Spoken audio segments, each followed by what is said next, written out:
विद्यार्थी मित्रांनो, welcome to our next lecture. आणि ह्या लेक्चर मध्ये आपल्याला बघायचे की structure of modern periodic table. ठीक आहे, आपण आता बघा खूप सारं पाहिलं, बेसिक पासून ते डोबेल आणि ट्रायड पासून ते न्यूलँड लॉ ऑफ ऑक्टेव्ह पासून ते मेंडेलिव्ह पिरियडिक टेबल पासून ते मॉडर्न पिरियडिक लॉ पर्यंत आपण सगळं पाहिले.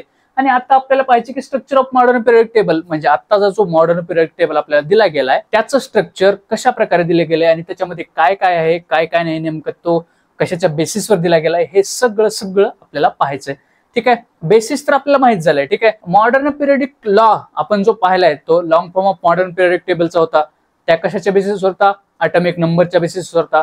त्यामुळे आपल्याला त्याचं बेसिस तर माहित झाले की तो ॲटॉमिक नंबरच्या बेसिसवर आपल्याला पाहायला मिळालाय. मग मॉडर्न पिरियडिक लॉ काय काय कंटेन करतो? पहिली गोष्ट, 7 हॉरिझॉन्टल रोज कॉल्ड पिरियड्स. 1 ते 7 पिरियड आपल्याला तिथे पाहायला मिळतात.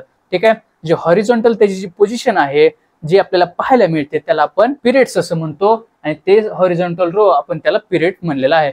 सेकंड पॉइंट काय बघा, 18 व्हर्टिकल कॉलम्स म्हणजे 18 व्हर्टिकल कॉलम कॉल्ड ग्रुप्स.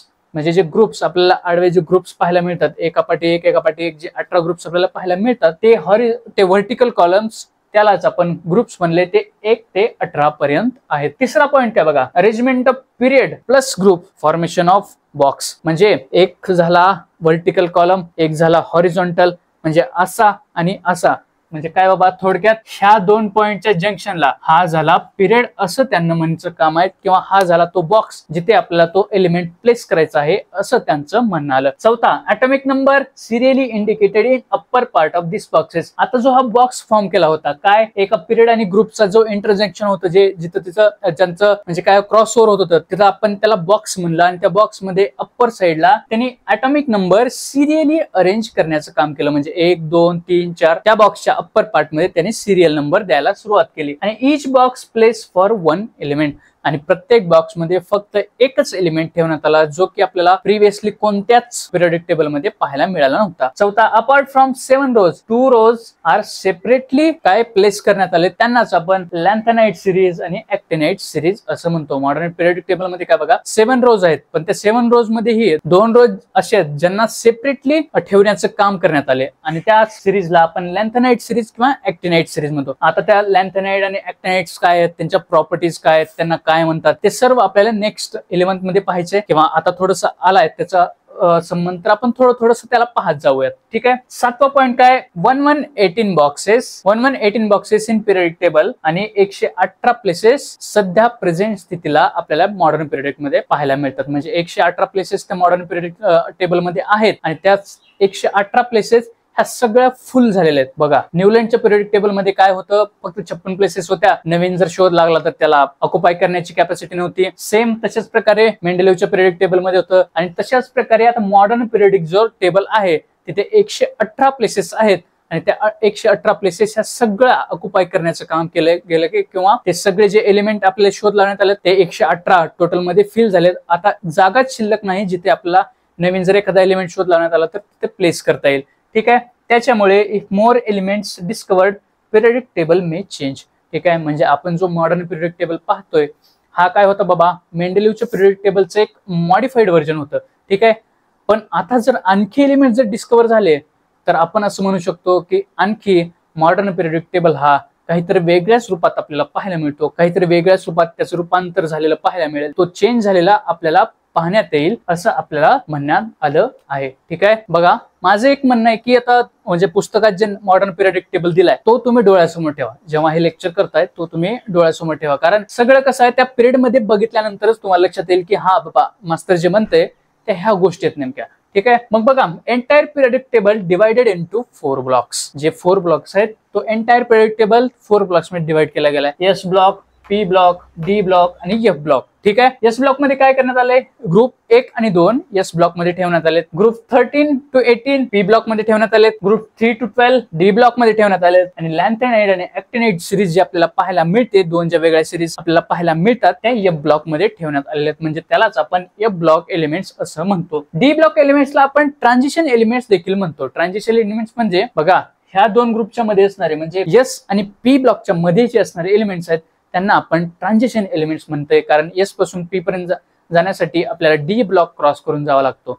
त्यामुळे आपण त्या डी ब्लॉक एलिमेंट्सला ट्रान्झिशन एलिमेंट्स असं म्हटलंय. आता बघा पी ब्लॉक, जो पी ब्लॉक होता आपला, त्या पी ब्लॉकच्या अराउंड आपण काय केले, एक झिगझॅग लाईन ड्रॉ केली आणि त्या झिगझॅग लाईन ड्रॉ केली तेव्हा आपल्याला काय पाहायला मिळालं, 3 ट्रेडिशनल टाइप ऑफ एलिमेंट्स आपल्याला पाहायला मिळालं. आता 3 ट्रेडिशनल टाइप्स ऑफ एलिमेंट्स म्हणल्यानंतर आपल्याला काय लक्षात आलं पाहिजे, आपल्याला काय काय एलिमेंट्स माहित होते, एक माहित होता मेटल्स, एक माहित होता नॉन मेटल, आणि आपण एक बघा तिसरा एक शोध लावला. मग आपल्याला ज्या मेटलच्या आणि नॉन मेटलच्या प्रॉपर्टीज आपल्याला जिथे पाहायला मिळाल्या त्याला आपण म्हणलं सेमी नॉन मेटल किंवा सेमी मेटल आपण त्याला म्हणलं. ठीक आहे, म्हणजेच आपण त्याला मेटॅलाइट असं म्हणलं. मग हे जे आहेत मेटॅलाइट ते झिगझॅग लाईन पी ब्लॉकच्या अराउंड आपल्याला ओढण्यात आली, तेव्हा आपल्याला मेटॅलाइट कुठे दिसले, along border of zigzag line. त्या झिगझॅग लाईनच्या बॉर्डरवर आपल्याला मेटॅलाइट दिसले. मेटल्स कुठे दिसले, लेफ्ट टू झिगझॅग लाईन्स. म्हणजे असा जर पिरियड घेतला तुम्ही, जर असा पिरियड घेतला, इथे झिगझॅग लाईन ओढली तर त्याच्या लेफ्टला, हा माझी लेफ्ट बाजू, ही माझी राईट बाजू, लेफ्टला मला दिसले मेटल्स, राईटला मला दिसले नॉन मेटल्स, आणि त्याच्या अराउंड मला दिसले काय, मेटॅलॉइड. ठीक आहे, असं त्याचं म्हणणं आलं. आता आपल्याला पाहायचं की modern periodic table and electronic configuration of elements यांचा संबंध काय, किंवा हे काय म्हणतात बाबा नेमकं. पहिला आहे within period neighbouring elements differ slightly आणि डिस्टंट एलिमेंट डिफर वाइडली. ठीक आहे, म्हणजे मॉडर्न पिरियडिक मध्ये इलेक्ट्रॉनिक कन्फिगरेशन जर आपण बघितलं तर नेबरिंग जे एलिमेंट्स आहेत त्यांच्यात स्लाइट डिफरन्स पाहायला मिळतो, आणि जे लॉंग जे म्हणजे डिस्टंट जे एलिमेंट्स आहेत त्याच्यामुळे खूप जास्त किंवा खूप वाईडली आपल्याला डिफरन्स पाहायला मिळतो, असं त्याचं म्हणणं आहे. दुसरं काय, elements in same group show similarity and gradation in their properties. म्हणजे आता जो ग्रुप आपल्याला म्हणला होता, जे रो होते हॉरिझॉन्टल रो किंवा जे व्हर्टिकल कॉलम होते, जो पिरियड होता, जो ग्रुप होता, ते जर एका ग्रुपमध्ये जर आपल्याला पाहायला मिळालं. आता बघा, जे व्हर्टिकल कॉलम होते त्याला आपण ग्रुप म्हणले, आणि जे हॉरिझॉन्टल रो होते त्याला आपण काय म्हणले, एक पिरियड म्हणला. ठीक आहे, म्हणजे व्हर्टिकल कॉलम होते त्या कॉलम मध्ये, एका कॉलम मध्ये जे जे येतात त्या कॉलमला आपण ग्रुप म्हणले. त्या एका ग्रुपमध्ये जे जे एलिमेंट्स येतात त्याच्यामध्ये सिमिलॅरिटी आपल्याला पाहायला मिळते, आणि त्याच्यामध्ये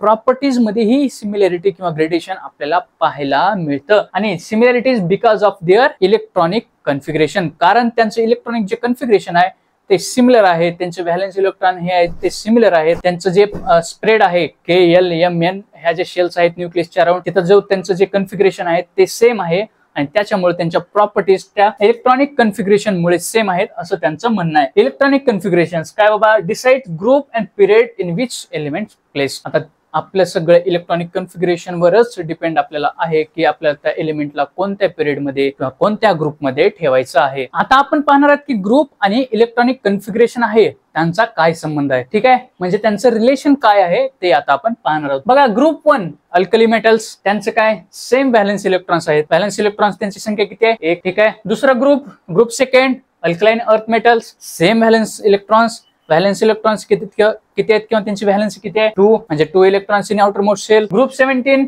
हॅलोजन्स आहेत, 7 electrons in outermost shell, असं त्यांचं म्हणणं आहे. म्हणजे बघा, प्रत्येक ग्रुपमध्ये जर आपण पाहायला गेलं की विदिन ग्रुप त्याची जी व्हॅलेन्स इलेक्ट्रॉन्स आहेत ते सेम आहेत, आणि त्याचं इलेक्ट्रॉनिक कन्फिगरेशन आहे तेही सेम आहे, किंवा त्याची व्हॅलेन्सी सेम आहे असं आपल्याला पाहायला मिळतं. Going from top to bottom within a group, जेव्हा आपण ग्रुपमध्ये वरतून खालीपर्यंत जातो. ठीक आहे, ग्रुप म्हणजे 1 ते 18 पर्यंत जी ग्रुप आहेत त्याच्यामध्ये जेव्हा आपण सेम ग्रुपमध्ये वरच्या बाजूने खालच्या बाजूला येत जातो तेव्हा आपल्याला काय पाहायला मिळतं, 1 electronic shell added at a time. Electronic shell म्हणजे काय, KLMN नावाचे जे शेल आहेत त्या शेल आपल्याला त्या इलेक्ट्रॉनिक शेल आपण त्यांना असं म्हणतो. म्हणजे बघा, जर फर्स्ट ग्रुपमध्ये पहिल्या एलिमेंटला गेलो तर K शेल ऍड झाली, आणि जर आपण त्याच्या खाली गेलो दुसऱ्या ग्रुपमध्ये तर KL शेल ऍड झाली. त्याच्या आणखी खाली गेलो M शेल म्हणजे KLM, त्याच्या आणखी खाली गेलो KLMN शेल. अशा प्रकारे आपल्याला एका टाइमला फक्त एकच शेल ऍड झालेली दिसते. एकाच टाइमला KL शेल किंवा KLM शेल अशा एकापेक्षा जास्त शेल आपल्याला ऍड झालेल्या पाहायला मिळणार नाहीत, असं त्यांचं म्हणणं आहे. म्हणजे फक्त एकच शेल इलेक्ट्रॉनिक शेल ऍड होत असते. तिसरं, so as we go down in a group number of shell goes increasing.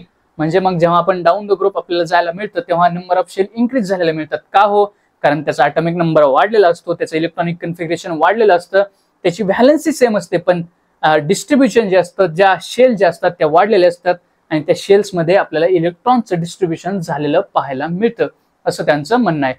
अशा प्रकारे त्यांनी काय संबंध दाखवलाय, ग्रुप आणि इलेक्ट्रॉनिक कन्फिगरेशनचा संबंध दाखवलेला. ठीक आहे, सो हे सर्व पाहिल्यानंतर so in modern periodic table so आपल्याला काय पाहायला मिळालं, elements arranged in increasing order of their atomic numbers. ठीक आहे, दुसरं व्हर्टिकल कॉलम, त्याला आपण ग्रुप असं म्हणतो, ते आहेत 18 ग्रुप.